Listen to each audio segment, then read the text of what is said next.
Bueno, perfecto. Continuando con nuestra próxima sesión de este primer día de la semana, de la quinta semana de financiamiento climático y sostenible, le voy a dar la palabra a nuestro moderador, Andrés Mogro, quien es el gerente del programa de resiliencia y transición climática de la Fundación Avina.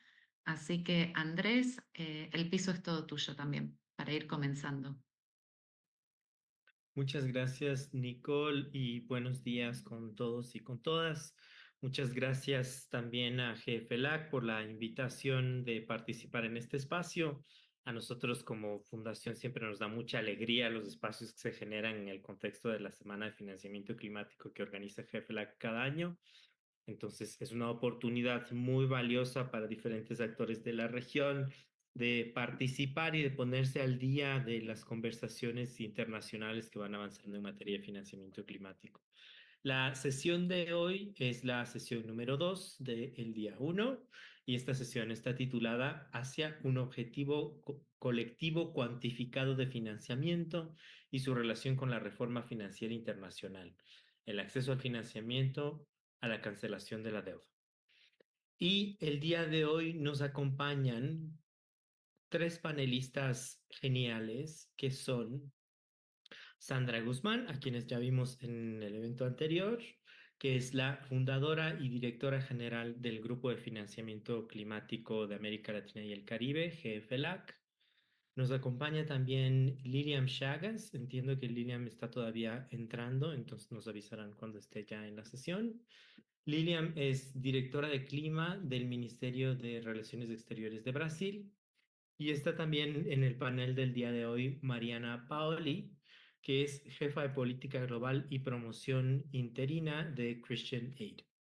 El día de hoy el panel va a funcionar como una especie de entrevista en donde vamos a tener una serie de preguntas para cada una de nuestras panelistas y vamos a tener dos rondas de respuestas. Entonces habrá una primera ronda de preguntas para todas las panelistas y después tendremos una segunda ronda de preguntas para las panelistas y entraremos, si es que el tiempo nos lo permite, a tener preguntas de los asistentes. Entonces, con eso vamos a arrancar el panel y para darnos una introducción sobre este tema que se escucha mucho y que es probablemente, seguramente, el tema más importante de esta COP, que es el nuevo objetivo de financiamiento climático, vamos a entrar con la primera pregunta para Sandra. Entonces, Sandra, ¿nos puedes contar qué es este objetivo cuantificable de financiamiento climático y por qué es importante para la región? Muchísimas gracias, Andrés, y gracias también, Mariana, y espero que Lilian pueda entrar pronto por esta sesión. Y esta sesión justamente construye sobre lo que hemos venido platicando, de qué es este nuevo objetivo. Bueno, recordarán que en 2009 los países acordaron este objetivo de movilizar 100.000 millones de dólares para atender las necesidades. Bueno, en ese caso hablábamos de la reducción de emisiones en países en desarrollo, pero se trabajó, digamos, en este objetivo que son 100.000 millones, que ciertamente no respondía a una metodología, no viene de un análisis técnico, y sin embargo, se dijo que estos 100.000 millones tenían que darse de manera anual a partir del 2020 y que debería tener, digamos, este desembolso anualmente. Bueno, conforme pasaron los años y llegado el Acuerdo de París, hubo un reconocimiento de que los 100.000 millones no solo no representaban, digamos, la realidad de las necesidades, sino que además ciertamente iban a ser insuficientes para poder atender a esta crisis climática que ya en esos momentos se empezaban a hablar, ya en ese momento hablábamos de trillones, ya se decía que esto no iba a estar valuado en billones, sino que teníamos que empezar a hablar incluso de trillones. Y fue así que se acuerda crear este nuevo objetivo colectivo cuantificable que ha de sustituir a estos 100.000 millones, pero que para poderse diseñar va a tomar como piso estos 100.000 millones, es decir, no puede ser menor que los 100.000 millones. Y además hay dos elementos que también son relevantes de mencionar, y es que en el mandato para crear este objetivo debe considerar o debe tomar en cuenta las necesidades y las prioridades de los países en desarrollo. ¿Y por qué este elemento es tan importante?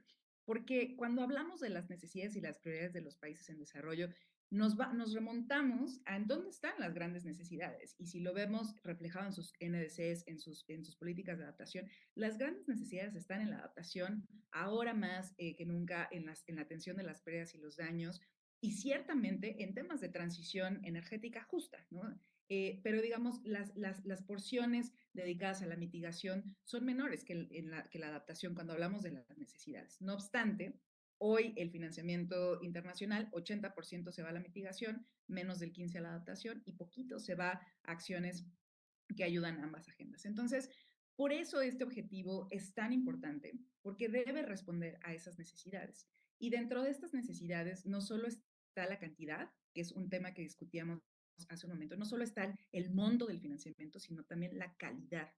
¿Qué tipo de financiamiento necesitamos para acelerar estas transiciones?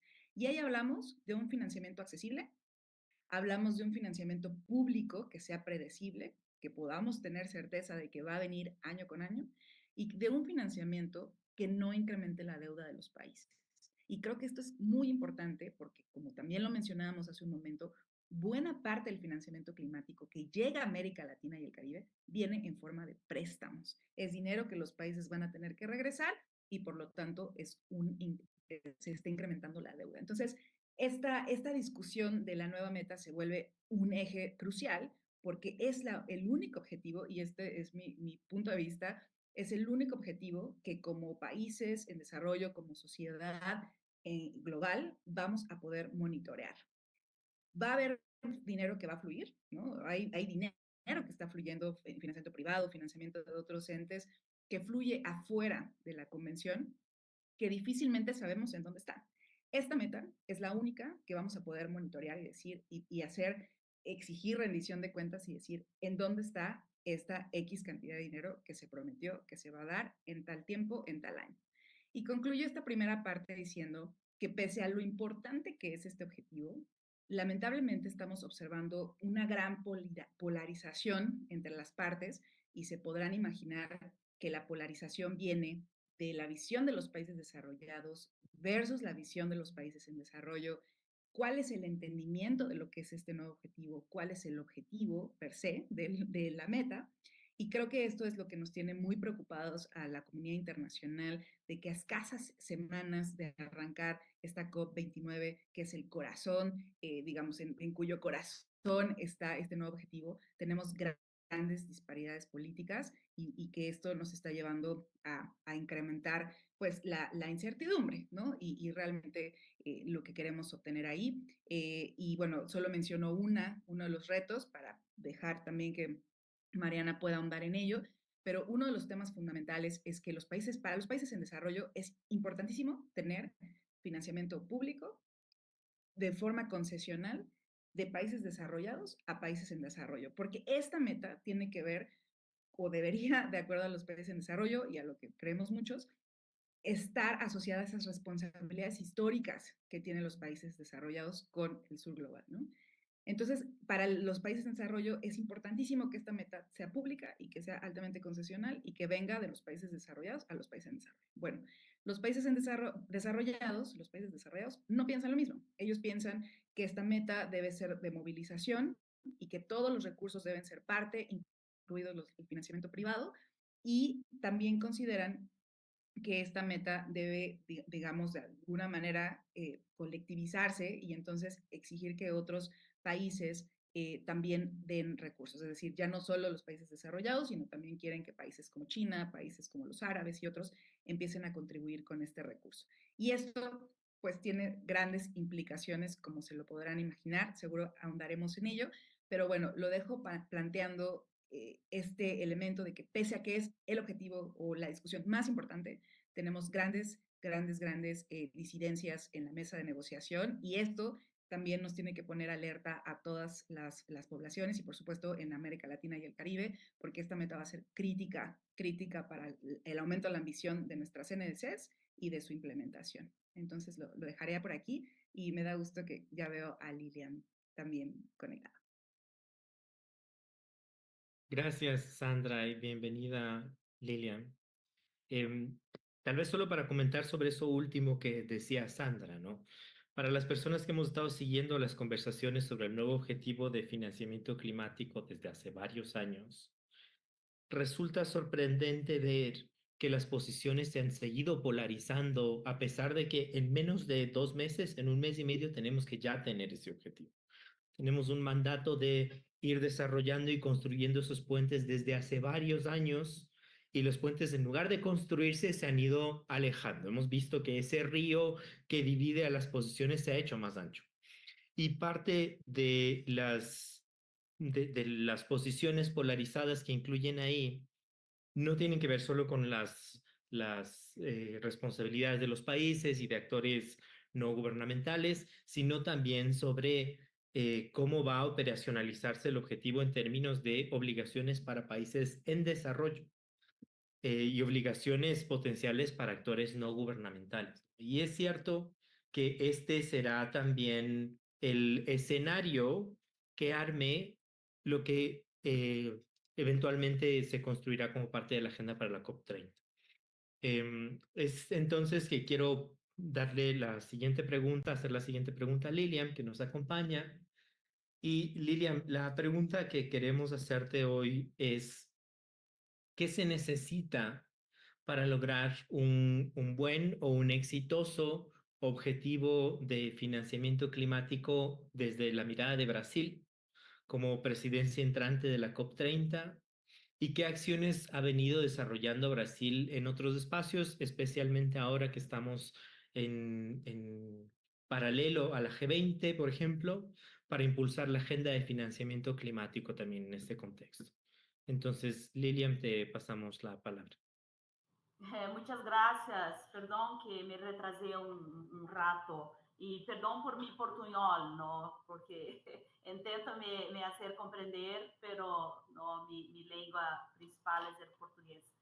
Eh, bueno, lo que queremos es lo que casi todos los países en desarrollo quieren, un objetivo de financiamiento climático que sea previsible, que esté en línea con el artículo 9, ¿no? Y el artículo 9, como saben, es esse financiamento climático que deve venir de países, prover e mobilizar por países em desenvolvimento para países, por países desarrollados para países em desenvolvimento, ¿no?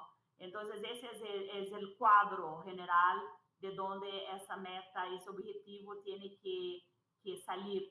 Y él también viene, ¿no? Es una evolución de los 100 billones que, como saben, también generó muchas dudas, ¿no? Se alcanzó, no se alcanzó de 5 años de objetivo, en cuántos de ese se llegó al objetivo, las formas, las metodologías de cumplimiento no son multilaterales, no son super 100% ciertas, ¿no? En 2022 sí, en 2023 no, pero de cualquier manera hay un sentimiento general de que si se logró, si no logró, se necesita más, ¿no? Las cifras que vienen del GST, del IPCC, son ya no más en la casa de los billones, pero en la casa de los trillones.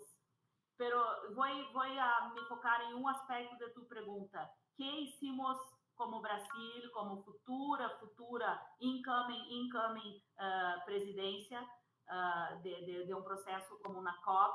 ¿Qué intentamos hacer ese año? Primero, apoyar a Azerbaiyán y apoyar nuestros parceiros en el G77, ¿no? Para ir afinando conceptos, ideas que nos puedan en menos de un mes o en un mes llegar a una definición que sea más importante o que sea más segura que la anterior, que el objetivo sea más previsible, ¿no? Que se sepa cuánto de dinero los países desarrollados en cumplimiento a sus compromisos de financiación climática van a poner en el sistema.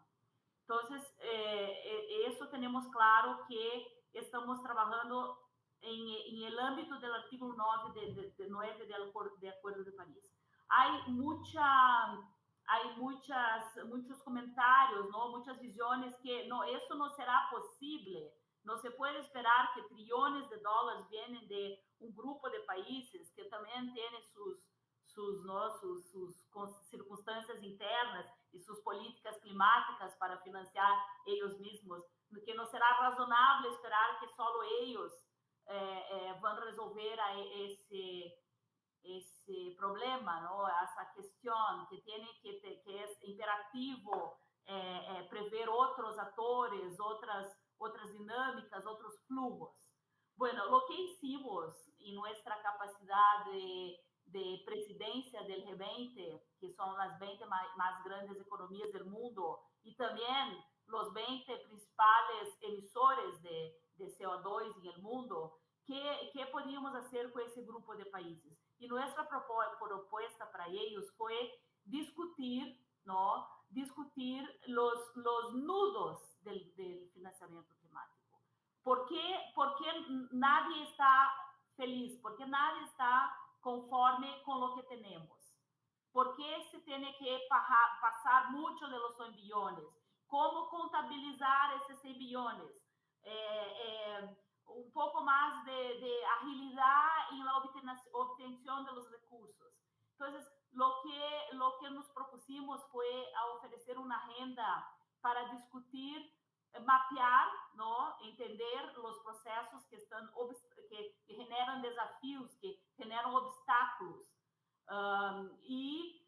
desvinculado de esa negociación, porque el G20, bajo nuestro entendimiento, no tiene mandato para resolver los problemas de la UNFCCC y del Acuerdo de París. Eso pertenece a ese espacio multilateral que es mucho más amplio y que está bajo las directrices de esos acuerdos internacionales.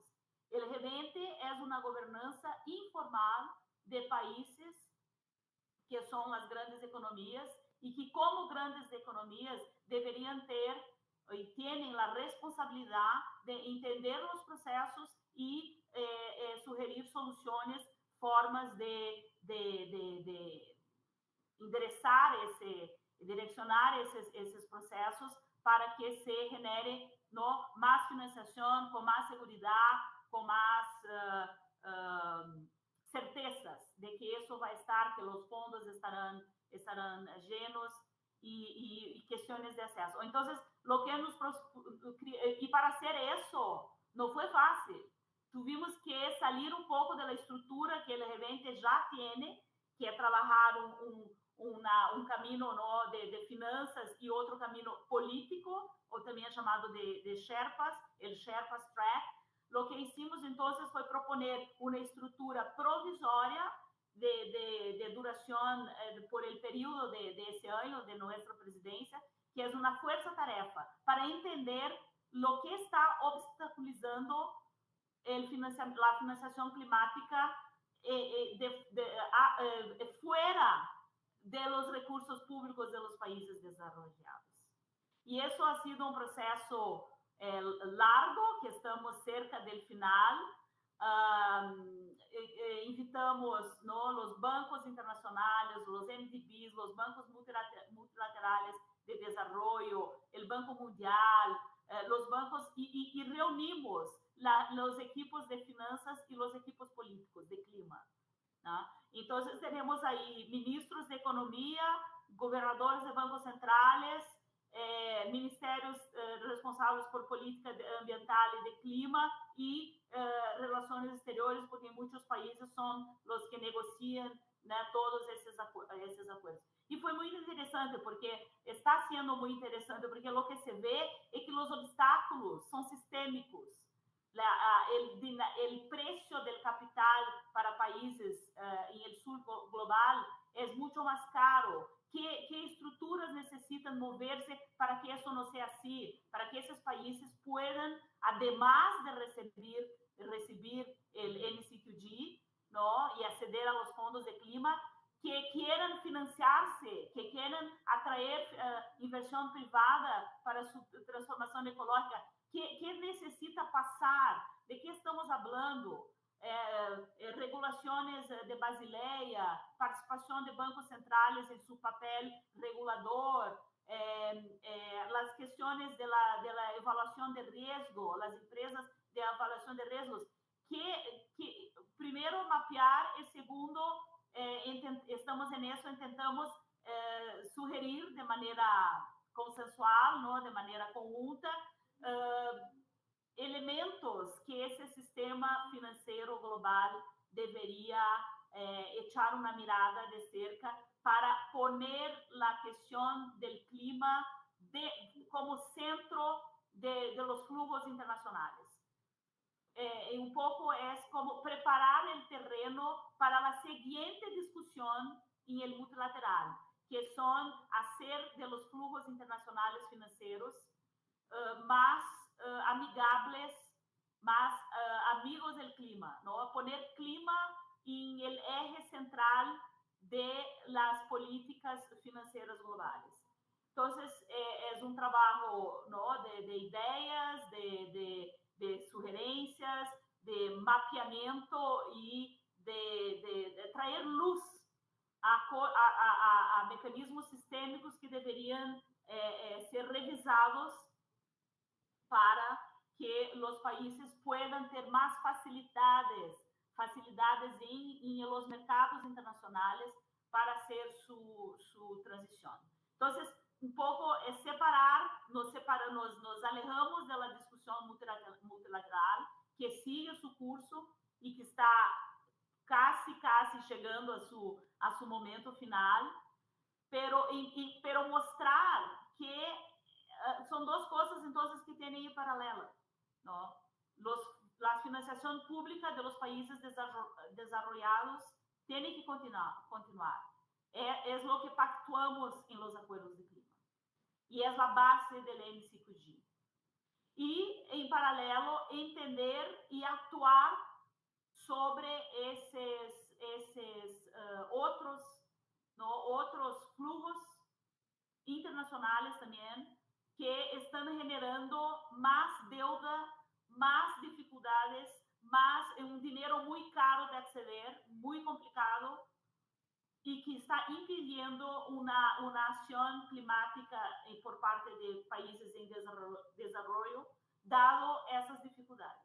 Entonces, son dos cuestiones paralelas en que cuidamos en cuanto organizadores de nuestras conversas en el G20, de no contaminar la negociación. Son dos procesos paralelos. Nuestra ambición es que lo que conseguimos revelar como G20 sirva de input, de material de trabajo para la próxima etapa, que es como mainstream clima en los flujos financieros internacionales. Gracias.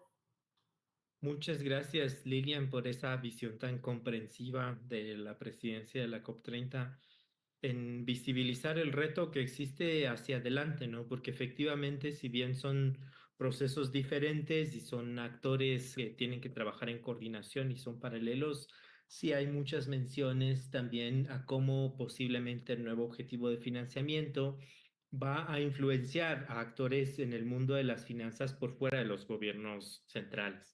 Y con eso voy a la siguiente pregunta para Mariana, que tiene que ver justo con esto, ¿no? ¿Cómo se vinculan o cómo podrían vincularse las discusiones sobre el nuevo objetivo de financiamiento con la conversación sobre la reforma del sistema financiero internacional? Mariana.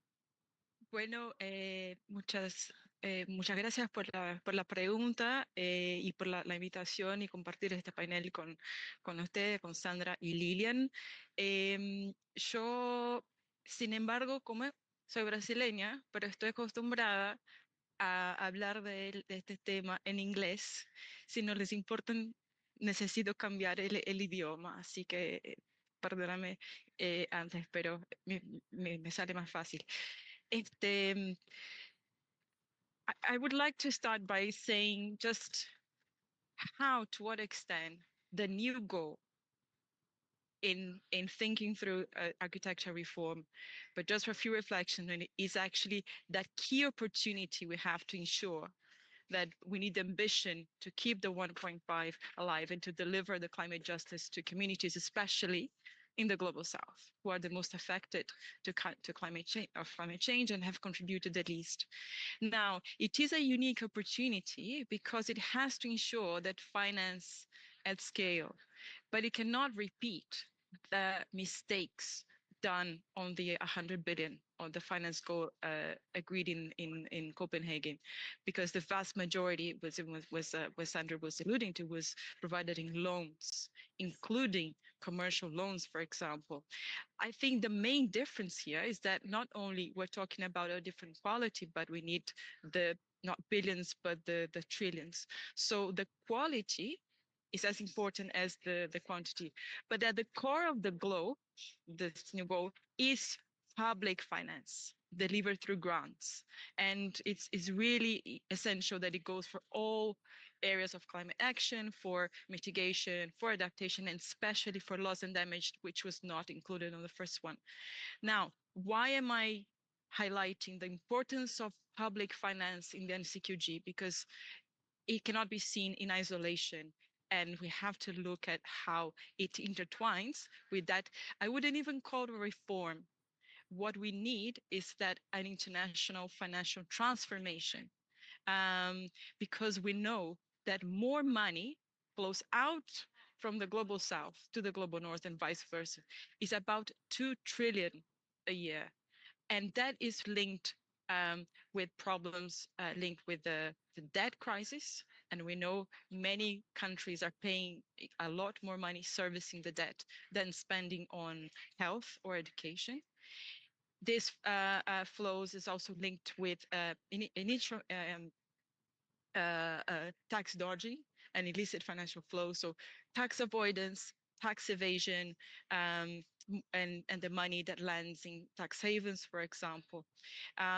So we need to create the fiscal space in the global south for both more development and climate action. So if the delivery of the climate finance within the NCQG has to go hand in hand with those reforms. But who controls the international financial system? Well, that's essentially the global north. And the global south that do not have any like voice and participation. So we have to shift the governance of those institutions. We have to democratize economic decision making in the IMF, in the World Bank, in a number of spaces that are driving this the way the current architecture works. So there is an agreement that the current system is not fit for purpose. And global architecture reform in many circles became a bit of a jargon, but it has different meanings in different places. When we look at the global architecture reform to some government's perspective, and especially in the global north and led by FIs, is about capitalizing the bank, is about attracting more private sector investment. When we're talking about the reform, is about the transformation in terms of achieving the debt justice and the tax justice to achieve those. So we think that the critical link between the NCQG and the current architecture reform is that obsession for private sector first approaches, right? The whole approach of the World Bank of bigger and better, for example, about them boosting their lending, is actually they want to strengthen their role in providing climate finance, is actually hindering, not helping a climate action, because it's about continuing to deliver more climate finance under business as usual.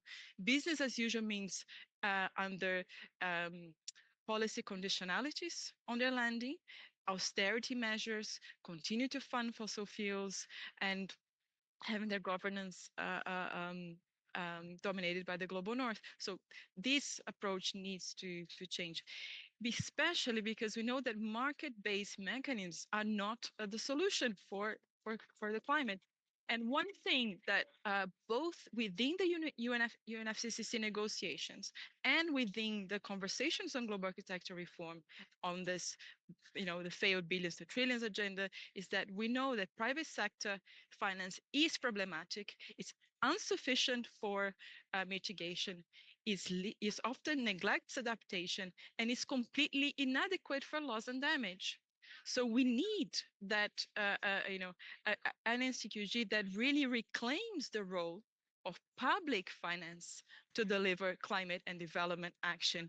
We need a global architecture reform that really can provide the finance at scales in a way that's not exacerbating the debt crisis, and is tackling the problems linked to tax dodging, while also creating new forms of taxation, making polluters pay, progressive taxes, taxing the rich, like the initiative that, for example, the G20 Brazil is looking at. The governance reform, and within that, I think we have an opportunity to challenge that global architecture reform, including in other processes like the Financing for Development conference that's happening in July next year in Barcelona, as an opportunity to do that. We know that the provision of public finance is a matter of political will. We saw that in the case of COVID. We see how much money goes to military spending, like 2.64% of GDP versus 0.33% in climate.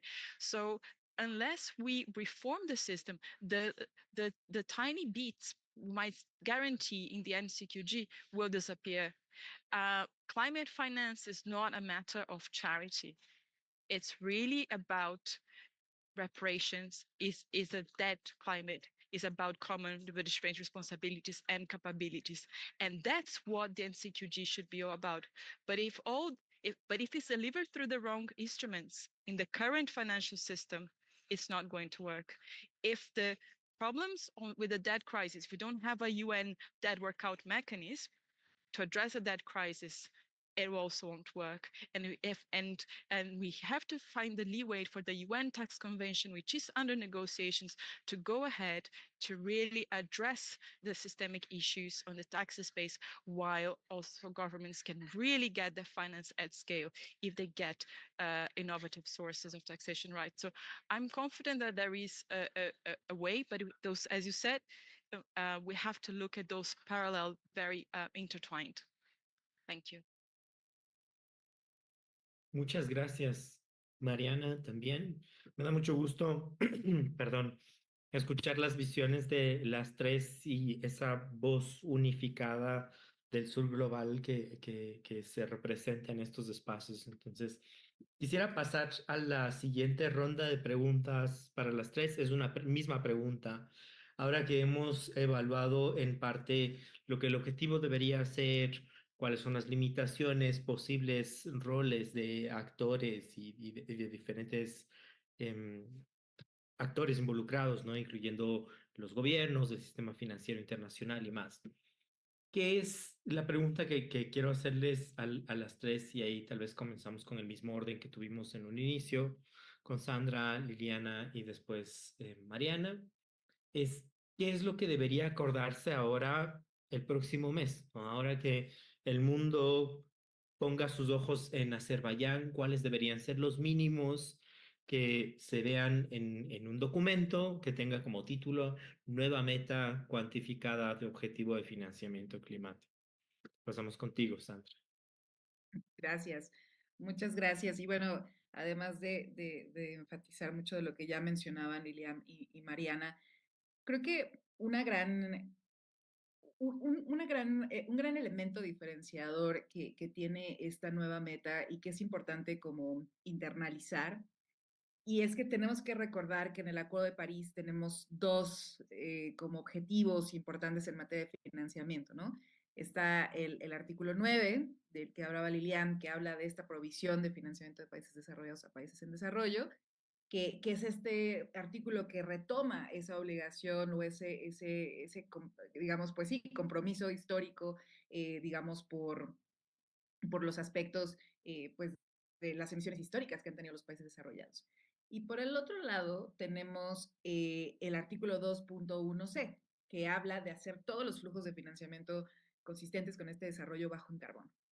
Y creo que lo importante es decir que incluso los países en desarrollo están trabajando y hay una voluntad de avanzar hacia un objetivo 2.1. Es decir, hay muchos países que sí están pensando, ok, también es nuestro rol, también va a ser trabajar hacia un sistema financiero que nos ayude a lidiar con estos problemas de manera más estructural y hay una suerte de compromiso del artículo 2.1c, con el artículo 2.1c. Pero la gran diferencia que hay entre uno y otro es que el artículo 9, que habla de la provisión, es este compromiso que va a brindar los recursos para que los países en desarrollo puedan seguir avanzando en esa transición. Es decir, es ese recurso que va a dar los incentivos y el apoyo necesario para que los países sigan avanzando. Entonces, sin este artículo 9, sin esta provisión, difícilmente los países van a poder avanzar hacia un 2.1c. ¿Por qué lo menciono? Porque este es uno de los grandes debates. Los países desarrollados ven al artículo, a la nueva meta como parte del 2.1c, mientras que los países en desarrollo lo vemos como parte del artículo 9, ¿no? de esta provisión. Y esa es una diferencia importante. Dentro del artículo 9, y este reconocimiento tendría que ser uno de los elementos a contener en el paquete de esta COP29. Es decir, la nueva meta o el éxito desde el punto de vista de lo que demanda, establece el mandato que debe considerar estas necesidades y prioridades de los países en desarrollo, lo primero tendría que ser, pues, reconocer que es parte del artículo 9, ¿no? Porque está enmarcado en ese mandato, y por lo tanto tiene que reconocer al menos tres cosas. Lo primero es que el corazón de la meta tiene que ser un financiamiento público de países desarrollados a países en desarrollo, porque es el cumplimiento de ese objetivo que históricamente se estableció, ¿no? Entonces, el corazón, financiamiento público. Lo segundo, que es muy importante, es que este financiamiento público se asocie primariamente, si no en lo absoluto, primariamente, acciones asociadas a la adaptación, seguido de temas de transición energética y el tema de pérdidas y daños. Y voy a decir por qué creo que este objetivo tiene que considerar la adaptación como un elemento primario. Porque la adaptación, y lo hemos visto a lo largo de todos estos años en materia de financiamiento climático, los temas de adaptación no son temas que generan una ganancia económica. Por lo tanto, no son tanto del interés del sector privado, ¿no? Entonces, el sector privado no quiere invertir en la adaptación. ¿Por qué? Porque la adaptación son procesos adaptativos, o sea, llevan años en generar transformaciones. El sector privado quiere ganancias a través del cambio tecnológico, quiere invertir en la mitigación, porque sí que hay una generación de beneficios económicos, lo estamos viendo en la electromovilidad, lo estamos viendo en las energías renovables.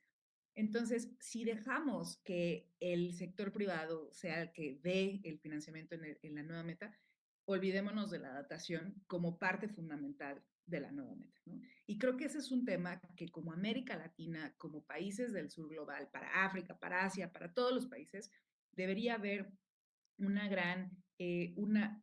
gran llamado a que esta nueva meta integre la adaptación como parte fundamental de la discusión. Lo tercero es que tiene que ver con la manera en que se está dando el financiamiento. Y regresamos a lo que ya mencionaba Mariana y también Lilian mencionaba, que no es que estamos escasos de financiamiento, o sea, no es que no hay dinero, o sea, sí hay dinero, pero es cómo se está dando este dinero lo que es muy importante. Entonces, un elemento adicional que tendría que ser parte fundamental es el tipo de instrumentos que se deben considerar. Y nuevamente, el tipo de financiamiento varía mucho según las acciones. Por ejemplo, en materia de adaptación sabemos que debe haber un financiamiento primariamente en forma de donaciones, porque nuevamente no hay tantos préstamos asociados a la adaptación, no es tan fácil tener ese retorno financiero, lo que sí sucede en la mitigación. Entonces, primariamente, lo que se tendría que acordar es que buena parte del financiamiento sea en forma concesional de donaciones y vaya a la adaptación primariamente, y que después podamos hablar también del tema de pérdidas y daños y de la transición justa. Y el tema de pérdidas y daños ya está acordado, es decir, ya hay un fondo que se acordó el año pasado. Entonces, esta meta tiene una relación muy importante para capitalizar ese fondo. Entonces, no puede haber no una mención de pérdidas y daños, que es parte fundamental de las necesidades y de las prioridades de los países en desarrollo, tal cual lo establece la meta. Y concluyo diciendo que algo que sí debe ser fundamentalmente diferente, y esto que mencionaba Mariana, es no podemos cometer el mismo error de los 100,000 millones. Y un aspecto fundamental es el tema de lo cualitativo, ¿no? Los 100 millones fueron una meta que fue cuantitativa, que no tenía elementos cualitativos, y este nuevo objetivo sí que tiene que incluir elementos cualitativos, que tiene que ver con el tema de acceso, o sea, garantizar que este financiamiento sea accesible y sea accesible en sus diferentes formas, es decir, no solo acceso directo a los países, pero acceso, nos referimos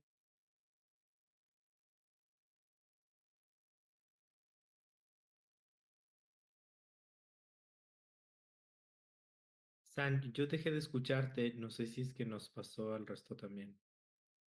¿Me escuchan ahí? Sí, ahora Ok, regresaste. perdón. Espero que, bueno, solo estaba enfatizando que algo muy importante es no dejar de integrar elementos cualitativos, es decir, el tema de acceso, el tema de la gestión de la deuda, que no se incremente. Y yo creo que también aquí es muy importante dar espacio a este tema desde una visión más de justicia, ¿no? Creo que eso hace la gran diferencia entre la nueva meta y todo lo que hemos vivido con los 100,000 millones, que se asocia mucho a lo que mencionó Lilian en términos de qué es el financiamiento climático, ¿no? O sea, empezar a contabilizar todo no puede, no va a ser un cambio fundamental en términos de. San, te perdimos otra vez. Está flojo tu micrófono, claro. No regresas, no. Colega para poder cambiar mi red. Muchísimas gracias. Paso con la siguiente. Gracias, muchas gracias, San. Voy a pasar con la misma pregunta de cuáles son los elementos mínimos que deberíamos ver en esta COP para Lilian, pero antes de darle la palabra a Lilian, quiero recordarles a los participantes que después, si nos da el tiempo, vamos a tener un espacio para preguntas del público e invitarles a poner sus preguntas en la sección de preguntas y no en el chat, porque en el chat se nos pueden perder, ¿no? Entonces le voy a pasar la palabra a Lilian. Muchas gracias, Andrés. Voy a agregar solo lo que me parece que quiero reiterar de lo que habló Sandra, porque en líneas generales me parece muy atinado lo que lo dijo, ¿no? Que es un suceso, que sería un éxito en esa decisión en Bakú, ¿no? Es algo que defina un quantum, que sea un monto importante, que esté relacionado a las necesidades de países en desarrollo, porque eso también está en el mandato, y que genere una seguridad al sistema climático, a los fondos, a la operacionalidad de todo el régimen que está bajo la Convención Kioto y París. O sea, entonces un cuanto importante y que no sea una cosa aspiracional, como algunas voces defienden, que sea algo certero, ¿no? Eso va a entrar de dinero público de los países desarrollados para el sistema. Entonces, esa es una cosa, el corazón principal del mecanismo. Yo entiendo que la evolución de la negociación trajo la importancia o la necesidad de otras camadas. Yo ya, a mí, de un enfoque realista, me parece que será muy difícil no tener otra camada, una segunda o tercera camada que también contabilice otras formas de apoyo en términos de recursos que pueden existir, como cooperación sur-sur, cooperación en desarrollo para en desarrollo, la participación de programas, ¿no?, ya existentes de bancos internacionales, bancos de desarrollo internacionales, cosas de ese tipo, ¿tá? Me parece que realisticamente ya no podemos escapar de una otra camada, pero insistir que la camada principal, el corazón, el core, es el centro, que es la financiación pública. Por eso es lo que está en los acuerdos, ¿no? No vivimos en un mundo baseado en leyes, the rule of law states. Entonces, ¿por qué vamos nos olvidar de las reglas al momento final, ¿no?, de poner la plata donde debe estar? E há muitos estudos aí, incluso um que comissionamos para el evento, de um grupo independente de economistas, que espero que venga a claridade tão pronto termine o evento de noviembre.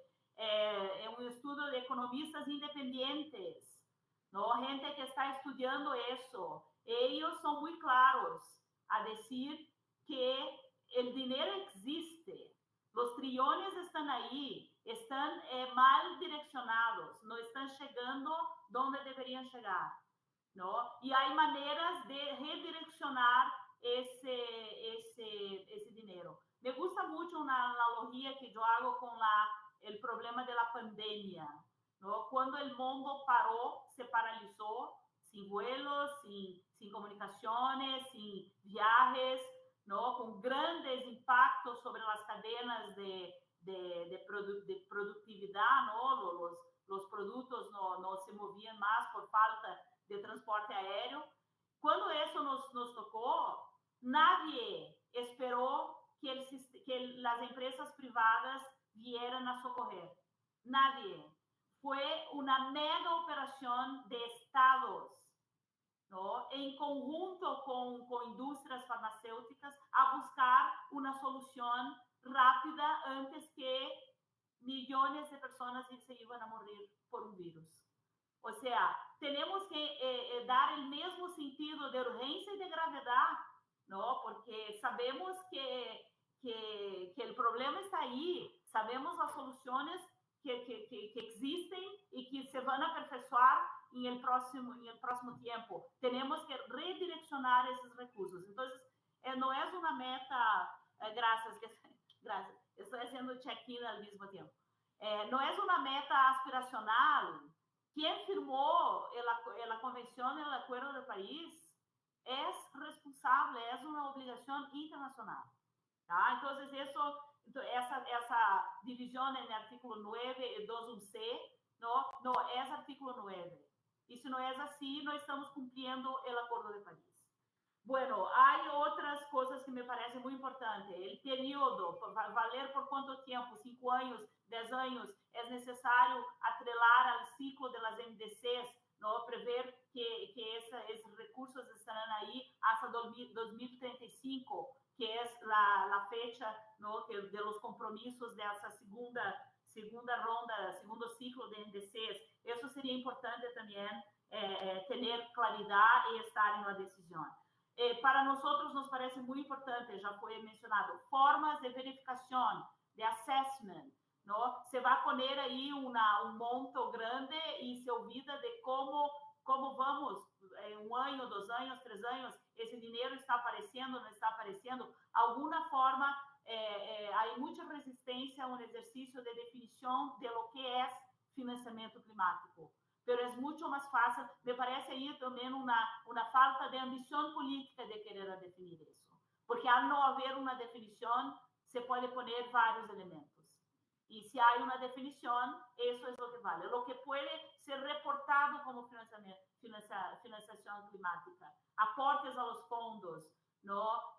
Aportes a projetos, aportes a fundos nacionais de clima, esse tipo de coisa. Senão, ou seja, me parece um engorro, não? Um falso problema de dizer que não é impossível. Nada é impossível. Quando há vontade, tudo é possível. Entonces, si una definición sería muy costosa, no avanzó en los últimos 2 años, porque tenemos que lembrar que esa discusión se viene teniendo hace 2 años, ¿no? Y las cosas se van a decidir ahora entre Nueva York y Bakú, pero hace 2 años muchas reuniones, muchos diálogos, muchas submissions, muchas conversas. ¿Para qué? Vamos, ¿no? Hay un cuerpo de información ya generada sobre esas cuestiones que ahora tienen que encontrar su lugar en una decisión. Entonces, formas de verificación nos parece súper importante. La cuestión de adaptación, ustedes me perdonen, pero todo el sistema es muy orientado a mitigación, ¿no? Los primos pobres, la parte de la familia que nadie mira, que nadie invita a las fiestas, es adaptación, transferencia de tecnología, capacitación, que evoluíram de forma muy burocrática, muy lenta, ¿no?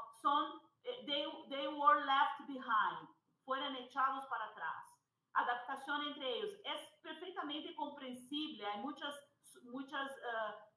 suposiciones, ¿no? Adaptación son proyectos domésticos en las ciudades, en las municipalidades, cambiar infraestructura, hacerse más resiliente al clima. Eso, la inversión privada en eso es complicadísima. Eso es una inversión de naturaleza pública, ¿no? Entonces veo con mucha dificultad, aunque esté de acuerdo que la adaptación tiene que tener su lugar al sol en esa lucha por financiación, pero veo con mucha dificultad porque eso es un proceso mitigation oriented, ¿tá?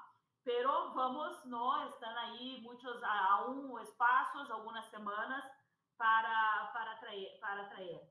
La misma cosa, inclusión de los endemage, ¿no? Está avanzando el fondo, está se instrumentalizando, se operacionalizando rápido, me parece, pero incluir ahí significaría que ese fondo, ese nuevo fondo já teria, ¿no? unos pledges adicionales. Entonces, también está en discusión, creo que es posible que se llegue. Las cuestiones cualitativas, cuestiones de acceso, mejorar el acceso, ¿no? Mismo los que son por ciclo de proyectos, que esos proyectos se definan más rápido, que sean aprobados más rápidos y que el desembolso sea más rápido. Y la discusión política que está teniendo la base de donantes, que nos parece también una manera de desviar un poco la atención de que debería ser el principal. Pero, enfim, me parece que esos son los grandes elementos que van a estar definidos en muy poco tiempo y que el primero, ¿no? El quantum y su destinación son el principal, algo que nos saque de ese argumento de que es un objetivo aspiracional. ¿No? Gracias. Muchas gracias, Lilian. Y cerramos contigo, Mariana, sobre elementos importantes para este espacio, para la decisión que vamos a ver en 2 meses, todos con tantas ansias. Muchas gracias. Sí, apenas, just to underscore some of the points that Lilian and Sandra did, that couldn't agree more in terms of what we need to achieve. Starting from the last one that Lilian was mentioning, the contributors base. The NCQG cannot be held hostage of that discussion. What we're really witnessing after 2-3 years of negotiations, a few weeks away from COP, there is no quantum, no money on the table from developed countries to developing at this point in time. It's a really clear lack of political will. Of course, as Lilian mentioned, what we're looking is potentially having the layers of the goal. but that core public finance, which they need to provide to fulfill their commitments under the Paris Agreement and the Convention, which has to be public grants equivalent in term. And as Aline was mentioned, it has to go, yes, adaptation is the poor cousin, but also if loss and damage is not included in the MCQG, that loss and damage fund will remain empty. And if there is not public finance at scale in the MCQG, the ambition for the NDCs, the national determined contributions, that will be the theme for COP30 in Brazil, will be really low. So it's really time for developed countries to provide the quantum and the quality of that quantum under the public finance. I think the failure or the success of the COP will be judged on that. And if we don't get that ambition quality of public finance and the quantum, it's we developed countries' fault. And I think I've been seeing the dynamics in the negotiations. I know that we have on Wednesday the ministerial meeting and then the pre-COP, etc. But I think it's really important for all the developing countries to remain united to demand that civil society working together towards that goal.